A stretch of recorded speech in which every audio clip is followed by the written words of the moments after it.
कमजोर माल नरिष्ठ आदमी को कोई तगड़ा आदमी आके सुबह सुबह एक रैपट मार दे ना, तो वो जमीन में मुंह घुसा लेगा और वहीं घुसा के लेटा रहेगा। यही हाल आज हुआ निफ्टी का।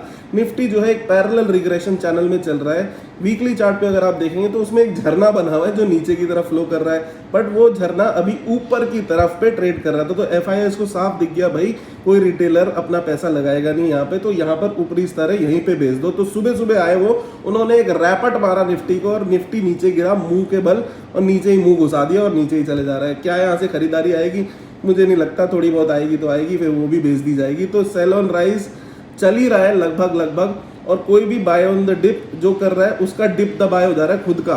तो बाय द डिप अभी तो नहीं है, बट हाँ आप जितने म्यूचुअल फंड्स हैं, ETFs हैं, और जितने आपके गोल्ड ETFs हैं या म्यूचुअल फंड्स हैं उसमें निवेश जारी रखिए। स्टैगर्ड अपनी उसमें निवेश करते रहिए, कोई दिक्कत नहीं है, अच्छा ही है। जब तक आपका मार्केट ऊपर नहीं जाता आपकी निचले लेवल्स पे बाइंग लगातार चलती रहेगी। निवेश करना है तो केवल म्यूचुअल फंड, ETFs और ETF गोल्ड्स इन्हीं में करिए। अभी आप इंडिविजुअल स्टॉक बाय मत करिए, क्योंकि महीने दर महीने, इस महीने किसी बैंक का रिजल्ट अच्छा आ रहा है तो किसी का खराब आ रहा है, इस महीने किसी IT कंपनी का अच्छा आ रहा है तो किसी और IT का खराब आ रहा है। आप सेक्टर वाइज निवेश कर ही नहीं पाएंगे, क्योंकि आपको पता ही नहीं चलेगा किस कंपनी का रिजल्ट कल को खराब हो जाए। अभी इस बार अगर आप देखेंगे तो बैंकिंग में एक्सिस बैंक, कोटक बैंक के नतीजे रद्दड़ आए बेकार, बट बाकी जितने बड़े बैंक हैं, चाहे वो आपका HDFC, ICICI, ये सब बैंक है, उनके रिजल्ट्स बढ़िया ज़बरदस्त आए। तो समझ ही नहीं आया कि भाई दो क्षेत्र की एक ही कंपनियां, इनका अलग अलग रिजल्ट्स कैसे आ रहे हैं। वैसे IT में अगर आप देखेंगे बड़ी दिग्गज के अच्छे आए, TCS के, विप्रो के अच्छे आए, इन्फोसिस के अच्छे आए, बट जो मझोली कंपनियां हैं, LTI, माइंट्री, इनके हालत ख़राब है, इनके बेकार रिजल्ट है, पिट गए स्टॉक्स।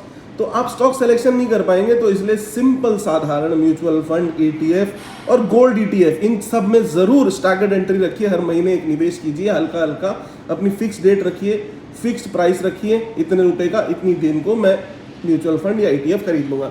रही न्यूज़ की बात, कल हमारी मॉनेटरी पॉलिसी का रिजल्ट आ जाएगा। सबको उम्मीद है कि भाई 1/4% ब्याज दरें कटेंगी तो मार्केट वहाँ से ऊपर बढ़ेगा, पर अभी भी रिग्रेशन चैनल में है। जैसी मार्केट पहुंचेगा 23,500-600 पे, 23,700 पे, वहीं से टक्कर खा के दोबारा 23,000 के दर्शन जरूर करवाएगा। 22,422 इसके दर्शन जरूर होंगे। तो ये तो है ही है, क्योंकि मार्केट लगातार सेल ऑन राइज ही है। विदेशी निवेशक ने एक दिन शॉर्ट कवरिंग करी थी बजट से पहले, 400-800 करोड़ की खरीदारी दिखाई थी बस, और वापस आज से बिकवाली शुरू हो गई। तो शॉर्ट कवरिंग करी है उसने, कोई नई खरीदारी नहीं करी है। नई खरीदारी का जब तक आंकड़ा साफ नहीं आता कि एक हफ्ते तक लगातार FIS 5,000 करोड़ 4,000 करोड़ ऐसे नहीं खरीद रहे, कुछ नहीं है। उनका अपने देश में पैसा बन रहा है, यहाँ पर घुस के क्या फायदा डॉलर से रुपए में। ठीक है जी, धन्यवाद।